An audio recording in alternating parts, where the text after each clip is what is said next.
हाँ तो मेरे प्यारे दोस्तों, एक बार फिर से आप सभी लोगों का आपके अपने YouTube channel physics with concept पर दिल खोल करके हार्दिक स्वागत और अभिनंदन है। तो दोस्तों, जो हमने टॉपिक पढ़ा हुआ है अपना तरंग प्रकाश की और हाइगेंस का सिद्धांत, उस टॉपिक पर आज हम लोग बहुत ही प्यारे प्यारे सुंदर, अति सुंदर और बहुत ही छोटे छोटे न्यूमेरिकल, आपको इस चैप्टर में छोटे छोटे न्यूमेरिकल मिलवे करेंगे, बड़े न्यूमेरिकल नहीं मिलने वाले, लेकिन ऐसे न्यूमेरिकल जो आपको एक ना एक नंबर दिला के ही रहेंगे। ठीक ना, आप क्वेश्चंस पढ़ेंगे, आपको खुद लगेगा कि हाँ एक नंबर तो पक्का मिल सकता है हमको। छोटे छोटे न्यूमेरिकल रहेंगे और इनको हमको लगाना है और बढ़िया तरीके से इसका एंजॉय करना है। तो दोस्तों, हम लोग शुरू करते हैं। आज हमने आपके सामने 6 क्वेश्चंस लिखे हुए हैं। पहली बार मुझे ऐसा लग रहा है कि मैं बोर्ड में जगह खाली भी है और 6 क्वेश्चंस लिख दिया हूँ। ठीक है, एक एक लाइन के क्वेश्चन है, बड़ा मज़ा आया लिखने में, और जितना मज़ा लिखने में आया है तो शायद उतना मज़ा लगाने भी आए और आपको देखने और लगाने दोनों में आए। ठीक है, और लगाने में तभी मज़ा आ पाएगा। और मैंने फार्मूला बताया भाई, ज़्यादा कुछ फार्मूला है भी नहीं, सिंपल सिंपल फार्मूले हैं, अभी आप लोग देखोगे खुद समझ जाओगे। शुरू करते हैं भाई, क्वेश्चंस की शुरुआत ऊपर से की जाए। चलो भाई ऊपर से करते हैं। क्वेश्चन नंबर 1 का सॉल्यूशन आपके सामने हाजिर हो रहा है भाई।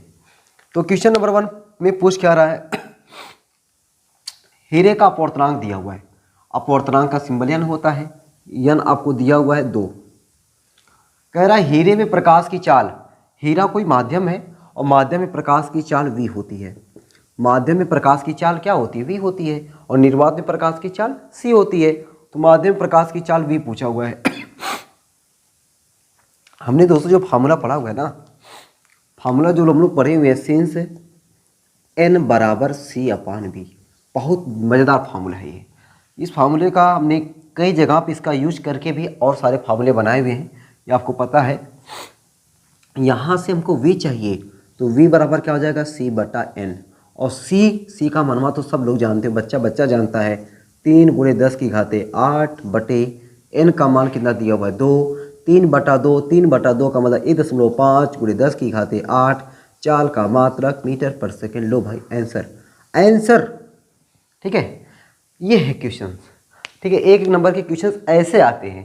ठीक है, देख रहे हो, बस क्या फार्मूला रखना है, n बराबर c अपान v चाहिए था, v बराबर c अपान n, c का मान सब लोग जानते हो, n का मान दिया हुआ था, भाग दो आंसर हो गया। ठीक है, मजा है ना। ऐसे से आसान आसान क्वेश्चन है चैप्टर के। अगला देख लो भाई, दूसरा क्वेश्चन। ये तो पहले क्वेश्चन का सॉल्यूशन हो गया, अब आते हम लोग दूसरे क्वेश्चन का सॉल्यूशन करते हैं। दूसरा क्वेश्चन कह रहा है कि कांच और जल के निरपेक्ष अपवर्तनांक, मतलब कांच का अपवर्तनांक वायु के सापेक्ष, जल का अपवर्तनांक वायु के सापेक्ष दिया हुआ है 3/2 और 4/3। कांच तथा जल में प्रकाश की चालों का अनुपात ज्ञात कीजिए। कांच और जल में प्रकाश की चालों का अनुपात ज्ञात कीजिए। चलो भाई, हमने देखो हमको दिया गया, इसको लिख दें, कांच और जल के निरपेक्ष अपवर्तनांक। इन दिया ना, कांच का अपवर्तनांक मैं लिख दे रहा हूँ एन जी हमको कितना दिया हुआ है 3/2, और जल के अपवर्तनांक एन डब्ल्यू हमको दिया हुआ है 4/3। पूछ क्या रहा है, कांच तथा जल में प्रकाश, कांच में प्रकाश की चाल को मान ले रहा हूँ v1, जल में प्रकाश की चाल को मान ले रहा हूँ मैं v2 अनुपाते v1 अनुपाते v2 हमसे पूछ रहा है, v1 अनुपाते v2 हमसे पूछ रहा है। अपवर्तनांक और प्रकाश की चाल में संबंध हमने पढ़ा हुआ है। अपवर्तनांक और प्रकाश की चाल में हमने संबंध पढ़ा हुआ है। वह संबंध है मेरे दोस्तों कि v1 अपान v2 बराबर 1n2। अरे भाई, मैंने लास्ट क्लास में निकाला हुआ था स्नेल कह रहा हूँ, हाइगेंस का द्वितीय तनिकाओं के सिद्धांत से प्रकाश के अपवर्तन की व्याख्या। उसमें मैंने आपको बताया हुआ है कि साइन आई बटा साइन आर बराबर v1 बटा v2 बराबर n, और इस n को हम लोग 1n2 लिख सकते हैं, 1n2 लिख सकते हैं, और 1n2 का मतलब होता है n2 अपान n1, होता है कि नहीं। तो वही हमने लिखा 1n2 और 1n2 का मतलब n2 अपान n1। n2 का मतलब क्या हुआ, 1n2 का मतलब हुआ n2 अपान n1। देखो भाई कैसे लग जाएगा, v1 अपान v2 बराबर n2 बोले तो 4/3, n1 बोल ले तो 3/2, 3/2। V1/V2 बराबर 4/3 गुणे 2/3। V1/V2 बराबर 4 दूनी 8, 3 त्रिका 9। ये आंसर है भाई। ये हमारा V1/V2 मैं देख लूँ, ये दिख रहा है नहीं यार? V1/V2 आपको दिख रहा है कि नहीं? चलो थोड़ा सा V2 नहीं दिख रहा है, समझ जाओ। V1/V2 बराबर 8/9, ठीक ना? देख लो कितने आसान आसान क्वेश्चन है, प्यारे प्यारे क्वेश्चन है, बहुत ही आसान। ठीक है, बस केवल फार्मूला, ये तो फार्मूला ने निकलवाया हुआ है, इस स्नेल का नियम में निकलवाया था ना, मतलब वहाँ भी निकलवाए थे और यहाँ भी निकलवाए थे। पोर्टन की जब व्याख्या हमने किया कि sin I/sin R बराबर V1/V2, ठीक है, और वही V1 sin I/sin R बराबर होता है n के, और n को लिख सकता हूँ 1n2, 1n2 का मतलब n2/n1। चलिए भाई दो क्वेश्चन तो भाई बड़े प्यारे प्यारे लग गए हमको, बड़ा मज़ा आया दो क्वेश्चन लगाने में। आज भाई अब हम लोग तीसरा क्वेश्चन लगाते हैं ना, तीसरा क्वेश्चन लगाते भाई, ठीक ना? तीसरा क्वेश्चन एक बार पढ़िए, तीसरा क्वेश्चन में थोड़ा दम है, ठीक ना? पहले दूसरे क्वेश्चन में दम नहीं था, तीसरे क्वेश्चन में कुछ दम है, ठीक है? तीसरे क्वेश्चन के लिए थोड़ा जगह भी चाहिए था, चलो कोई बात नहीं, देखते भाई हम लोग तीसरे क्वेश्चन को भी इसी में लपेट देते हैं, समझ जाओगे आप लोग, ठीक ना? तीसरे क्वेश्चन में कह रहा है कि दो पारदर्शी माध्यमों ए व बी की पट्टियों का अनुपात 6:4 है। ये कोई हमारी हो गई पारदर्शी पहली पट्टी, और ये हो गई हमारी पारदर्शी दूसरी पट्टी। पहली पट्टी का नाम है ए और दूसरी पट्टी का नाम है बी। समझते चलिए भाई साथ में दम। दो पारदर्शी माध्यमों ए व बी की पट्टियों का अनुपात 6:4 है, मतलब इसकी लंबाई अगर 6 मान लेते भाई 6x, और इसके अनुपात इसकी क्या हो जाएगी 4x। सिंपल सी बात है, दोनों का रेशियो करोगे 6:4 आएगा ना, 6x 4x हो गया।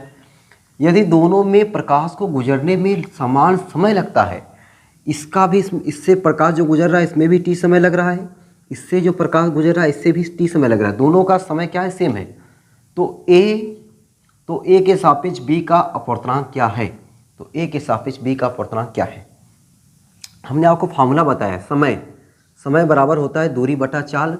दूरी यहाँ पे क्या है 6x, चाल को मान लेते भाई v, माध्यम है ना पारदर्शी माध्यम, चाल v हो गया, तो t बराबर हो जाएगा हमारा समय बराबर दूरी बटा चाल, 6x, चाल बराबर होता है दूरी बटा समय, समय बराबर दूरी बटा चाल, और v माध्यम में प्रकाश की चाल, माध्यम में प्रकाश की चाल को हम लोग v बराबर c बटा यहाँ लिख सकते हैं ना, ये हमने पढ़ा है सेंस n बराबर c/v, तो v बराबर क्या हो जाएगा c/n, तो c/n लिख सकते हैं, तो c/n लिख सकते भाई ना, c/n लिख सकते हैं ना, c/n, c/n, ठीक सही है ना, c/n। तो हमें अब ये n को ऊपर ले जाएं तो पहला पारदर्शी माध्यम है उसका अपवर्तनांक हो जाएगा na, जिसको मैं a लिख दे रहा हूँ ना, na, और चाल तो c ही रहेगा क्योंकि c तो चेंज होने वाला है नहीं, तो इसके लिए जो हो जाएगा हमारा t, इसको t1 कहे ना, t1 बराबर हो जाएगा na6x/c।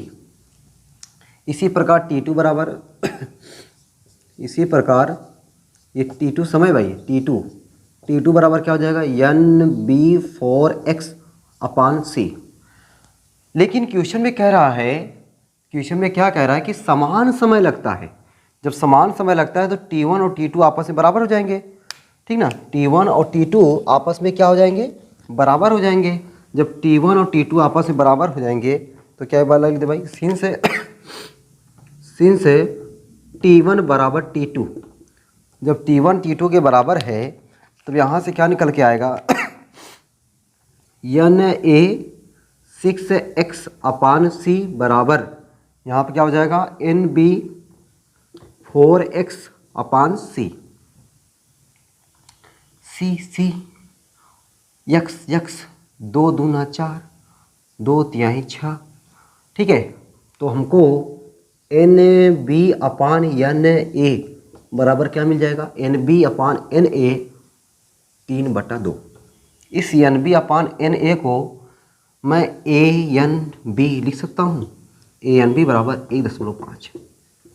हमने nb/na क्यों निकाला, na/nb क्यों नहीं निकाल दिया, इसको हम लोग कहेंगे, देखो जैसे भाई साइन आई बटा साइन आर, यहाँ से मैं आपको समझाऊंगा, शायद आपको यहाँ समझ में आए। साइन आई बटा साइन आर बराबर क्या होता है, बराबर होता है 1n2।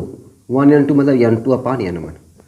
तो जो नीचे होता है क्या उसका पूर्णांक होता है? नहीं, जो ऊपर होता है n2 अपान n1 का मतलब क्या हुआ, माध्यम 2 का पूर्णांक, माध्यम 2 का पूर्णांक माध्यम 1 के सापेक्ष होता है ना। जो बाद में होता है 1n2 लिखा हुआ है, माध्यम 2 का पूर्णांक माध्यम 1 के सापेक्ष। हमको जो पूछा हुआ है a के सापेक्ष b का पूर्णांक, किसका पूछा हुआ? b का, मतलब 2 का पूर्णांक, जिसका पूछा है, जैसे यहाँ पे 2 का पूर्णांक है, यहाँ पे क्या पूछ रहा है? b का पूर्णांक। b कहाँ होना चाहिए? जैसे 2 ऊपरा है वैसे b कहाँ होना चाहिए था? ऊपरा।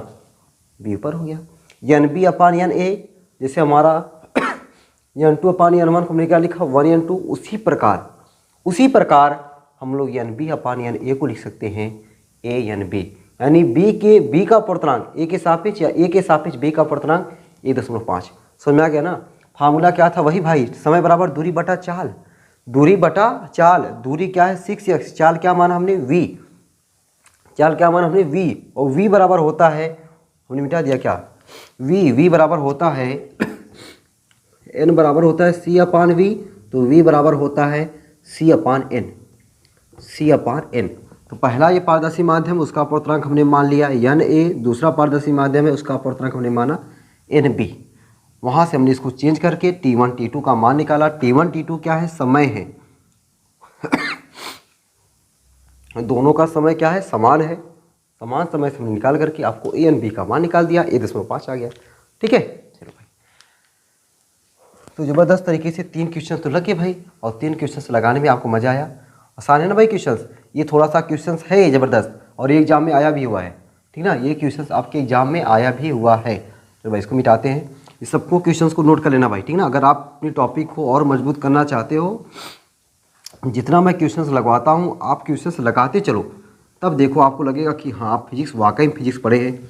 नोट्स अगर बनाए होंगे तो आपको लगेगा हाँ हमने न्यूमेरिकल के साथ नोट्स बनाया, ज़बरदस्त नोट्स, और उससे आपकी तैयारी इतनी बढ़िया रहेगी कि अब की बार 60 पार और ओवरऑल पूरा परसेंट 90 पार। ठीक ना, अब की बार 60 पार फिजिक्स में। अगला क्वेश्चन है 1850 एंगस्ट्रॉम के पराबैंगनी प्रकाश की आवृत्ति ज्ञात कीजिए। 1850 एंगस्ट्रॉम के पराबैंगनी प्रकाश की आवृत्ति हमसे पूछ रहा है। तो हमको दिया क्या? 1850 एंगस्ट्रॉम तरंगदैर्घ्य दे दिया है। तरंगदैर्घ्य लैम्डा बराबर दिया है 1850 एंगस्ट्रॉम। एंगस्ट्रॉम को मीटर बना दें, 1850 × 10⁻⁻10 मीटर, ये हमारा लैम्डा हो गया। पूछ क्या रहा हमसे? आवृत्ति पूछ रहा है एफ, कौन से प्रकाश की? पराबैंगनी प्रकाश की। तो दोस्तों जो पराबैंगनी प्रकाश की चाल होती है ना, वही निर्वात में प्रकाश की चाल होती है। इस बात को लिख लो, थोड़ा आपको पता भी रहे। पराबैंगनी प्रकाश की चाल, पराबैंगनी प्रकाश की चाल, पराबैंगनी प्रकाश की जो चाल होती है, पराबैंगनी प्रकाश की चाल बराबर निर्वात में प्रकाश की चाल, निर्वात में प्रकाश की चाल, निर्वात में प्रकाश की चाल, पराबैंगनी प्रकाश की चाल बराबर निर्वात में प्रकाश की चाल। तो निर्वात में प्रकाश की चाल होता है c, और c का मान होता है 3 × 10⁸ मीटर पर सेकेंड। तो हमको लैम्डा दिया हुआ है, यह पूछ रहा है c दिया हुआ है। हमने अभी आपसे एक फार्मूला जिक्र किया हुआ था, या इससे पहले वीडियो में भी जिक्र किया हुआ है। वह फार्मूला था हमारा जो हम लोगों ने पहले से याद रखा हुआ है, v बराबर एफ लैम्डा। क्या यही चीज़ लगेगा कि इससे कुछ चेंज होगा? v बराबर एफ लैम्डा फार्मूला होता है, तो v की जगह पे काम कर रहा है c, v की जगह पे फार्मूला काम कर रहा है c। हमने एक टॉपिक बताया हुआ है, जब प्रकाश एक माध्यम से दूसरे माध्यम में जाता है उसके तरंगदैर्घ्य पे क्या प्रभाव पड़ता है, वो टॉपिक अगर आपने देखा हुआ है ना, तो आप इस टाइप के क्वेश्चंस को तुरंत लगा सकते हो। तो v बराबर होता है एफ लैम्डा, जहाँ पे एफ आवृत्ति है, लैम्डा जो है माध्यम में प्रकाश की तरंगदैर्घ्य है, और v माध्यम में प्रकाश की चाल है। तो v का काम यहाँ पे c कर रहा है, c, f तो चेंज होता ही नहीं है, और लैम्डा यहाँ पे लैम्डा का काम लैम्डा यम मैं लिख दे रहा हूँ, लैम्डा यम। अच्छा, यहाँ पे निर्वात है तो निर्वात में केवल आप लैम्डा लिखेंगे, और निर्वात नहीं रहता, जैसे यहाँ पे निर्वात नहीं है तो यहाँ पे हम लैम्डा यम लिख सकते हैं। लैम्डा यम और लैम्डा में क्या अंतर है? लैम्डा जो है निर्वात में प्रकाश की तरंगदैर्घ्य, और लैम्डा यम माध्यम में प्रकाश की तरंगदैर्घ्य है। मान रखो भाई, मान रखो, आंसर बताओ। अब देखो कैसे मान रखेंगे। सी हमको क्या चाहिए, क्या चाहिए, यफ, यफ चाहिए। यफ बराबर क्या हो जाएगा, सी अपान लैम्डा। अब तो आप लोग कर लोगे ना, यफ बराबर सी अपान लैम्डा। यह सी की जगह पे 3 गुणे 10 की घाते 8 रखना है और लैम्डा की जगह पे 1850 गुणे 10 की घाते -10 सॉल्व कर देना भाई, आपके लिए आंसर हो जाएगा। ठीक ना, चलो 4 क्वेश्चन हो गया ज़बरदस्त तरीके से। 5वां क्वेश्चन हो जाए भाई। कितने आसानी से क्वेश्चन लग रहे, बस छोटे छोटे फार्मूले, नन्हे मुन्ने से फार्मूले आपकी ज़ुबान पे होने चाहिए ना। चलो इसको मिटा दें ना। आ जाओ भाई 5वां क्वेश्चन। थोड़ा वो पहले से नीचे से लगाए होते तो हमें देखो जगह पिल दी, बार बार मिटाना पड़ रहा है ना, कोई बात नहीं। 5वां क्वेश्चन देखते हैं भाई। 5वां क्वेश्चन क्या कह रहा है। 5वां क्वेश्चन है कि निर्वात में किसी प्रकाश की तरंगदैर्घ्य, निर्वात में किसी प्रकाश की तरंगदैर्घ्य यानी आपको दिया है लैम्डा। जल में इसकी तरंगदैर्घ्य की गणना कीजिए। जल में लैम्डा यम पूछ रहा है, जल में पूछ रहा है, लैम्डा यम आपसे पूछ रहा है और जल का अपवर्तनांक दिया हुआ है। अब बताओ, हमने फार्मूला नहीं बताया, लैम्डा डब्ल्यू बराबर लैम्डा बटा एन। ठीक है, हमने सूत्र बता के आपको रखा हुआ है, सूत्र हमने बताया है, अगर आपने पिछली क्लास देखा हुआ है, लैम्डा डब्ल्यू बराबर लैम्डा बटा एन, जहाँ पे एन जो है माध्यम का अपवर्तनांक है, लैम्डा एम निर्वात में प्रकाश की तरंगदैर्घ्य है, लैम्डा डब्ल्यू माध्यम में प्रकाश की तरंगदैर्घ्य है। तो आपको माध्यम क्या है, जल, और जल में प्रकाश की तरंगदैर्घ्य लैम्डा डब्ल्यू का मनमय निकालना है और लैम्डा का मान दिया हुआ है 4000 एंगस्ट्रॉम। लैम्डा डब्ल्यू बराबर 4000 एंगस्ट्रॉम बटे, अच्छा 4800 है, 4800 एंगस्ट्रॉम बटे अपवर्तनांक की जगह पर दिया है 4/3, ये 3 चला जाएगा ऊपरा, जब 3 ऊपरा चला जाएगा तो क्या हो जाएगा, 4 × 3 = 12 4800 एंगस्ट्रॉम गुणे 3/4, 4 से इसको काट दो, 4 × 1 = 4, 4 × 2 = 8, 12 × 3 = 3600 एंगस्ट्रॉम। ठीक ना, ये लैम्डा डब्ल्यू हो जाएगा ना। जल में प्रकाश की तरंगदैर्घ्य लैम्डा डब्ल्यू बराबर कितना हो गया, लैम्डा डब्ल्यू बराबर हो गया 3600 एंगस्ट्रॉम। वहाँ पे हमने बताया भी था कि जो प्रकाश की तरंगदैर्घ्य होती है वह निर्वात में ज़्यादा होती है और माध्यम में क्या होती है, कम होती है। अब ये चीज़ यहाँ से देख सकते हो, 4800 एंगस्ट्रॉम है यानी 4800 एंगस्ट्रॉम है कि कहाँ पे, निर्वात में। देखो लिखा, निर्वात में प्रकाश की तरंगदैर्घ्य निर्वात में ज़्यादा है लेकिन माध्यम में क्या हो गई, कम हो गई। कितना देखो हो गई 3600, मतलब कितना कम हो गया, अब आइडिया लगा लो, 1200 कम हो गया। 12 × 36, 12 × 4 = 48, 1200 एंगस्ट्रॉम कम हो गया, किसमें, माध्यम में। इसका मतलब हुआ कि माध्यम में प्रकाश की तरंगदैर्घ्य क्या होती है, कम होती है और निर्वात में प्रकाश की तरंगदैर्घ्य ज़्यादा होती है। वो चीज़ हमने यहाँ से बताया हुआ था, लैम्डा डब्ल्यू बराबर लैम्डा बटे एन से, कि एन का मान 1 से ज़्यादा होने के कारण लैम्डा डब्ल्यू का मान क्या होता है, कम होता है, मतलब माध्यम में प्रकाश की तरंगदैर्घ्य घटती जाती है। ठीक है, चलो भाई ये तो क्वेश्चन हो गया। ठीक है, आज भाई अगला क्वेश्चन, 6वां क्वेश्चन और आज का आखिरी क्वेश्चन। ठीक है, आज का आखिरी क्वेश्चन और आज का 6वां क्वेश्चन। ये क्या है भाई, ये भी बढ़िया क्वेश्चन है, ये भी क्वेश्चन आया हुआ है आपके एग्जाम में। क्वेश्चन ये है कि 10 किलोमीटर लंबे किसी द्रव स्तंभ को पार करने में, ठीक है 10 किलोमीटर लंबा कोई द्रव स्तंभ है, 10 किलोमीटर लंबा है, कि किसी द्रव स्तंभ को पार करने में प्रकाश को कितना समय लगेगा और द्रव का अपवर्तनांक दिया हुआ है। समय बराबर क्या होता है, दूरी बटा चाल।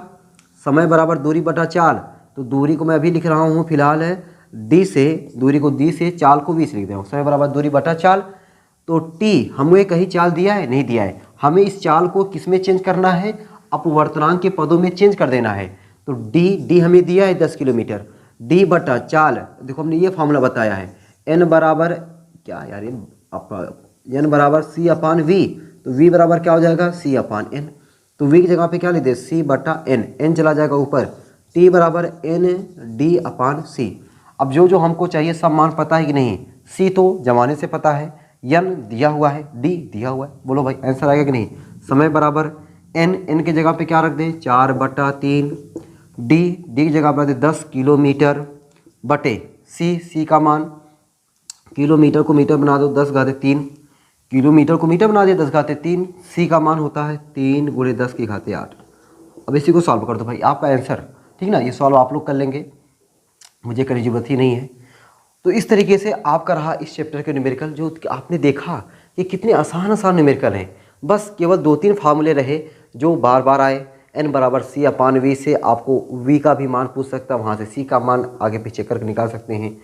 टी बराबर समय बराबर दूरी बटा चाल, ये तो जुबान पे ही है सबके। लैम्डा डब्ल्यू बराबर लैम्डा बटा एन, ये सब ऐसे ऐसे फार्मूले हैं। बाकी स्नेल के नियम का ही फार्मूला लगा था हमारा कि साइन आई बटा साइन आ बराबर 1n2। 1n2 का मतलब n2 अपान n1, मतलब माध्यम एक के साथ माध्यम दो का अपवर्तनांक। वहाँ से ए और बी, ये वाला क्वेश्चन हमने जो बताया आपको, कहाँ गया भाई, ये वाला ए के साथ बी का अपवर्तनांक। तो आपने देखा कितने आसान क्वेश्चंस है। और इस तरीके से आपको इस 6 क्वेश्चंस आपको ये टॉपिक खत्म होने के बाद सारे क्वेश्चंस लगा रखने हैं और इसी क्वेश्चंस को आपको ट्राई करने हैं। ठीक है, तो अब हम लोग अगली क्लास में मिलते हैं और अगली क्लास में दोस्तों हम लोग सीखेंगे ना व्यतिकरण। ठीक है, ये तो हमारा हाइगेंस खत्म हुआ। हाइगेंस आपके लिए हमने 4, 5, 6 वीडियो बना दी। कोई बात नहीं भाई, हर वीडियो का एंजॉय लीजिए। छोटी छोटी वीडियो भी है, बड़ी वीडियो भी है, आप हर वीडियो का एंजॉय लेते रहिए, मज़ा लेते रहिए, पढ़ते रहिए बढ़िया तरीके से। अब हम लोग अगली क्लास में व्यतिकरण को सीखने वाले हैं। ठीक ना, कि व्यतिकरण क्या होता है, इंटरफ्रेंस क्या होता है। ठीक है, तो आप लोग ऐसे ही हंसते रहो, मुस्कुराते रहो, पढ़ाई लिखाई शानदार ज़बरदस्त तरीके से करते रहो। ठीक है, और कोई दिक्कत परेशानी है तो आप लोग कमेंट बॉक्स खुला हुआ है, कमेंट बॉक्स में उस दिक्कत परेशानी को छाप देना है।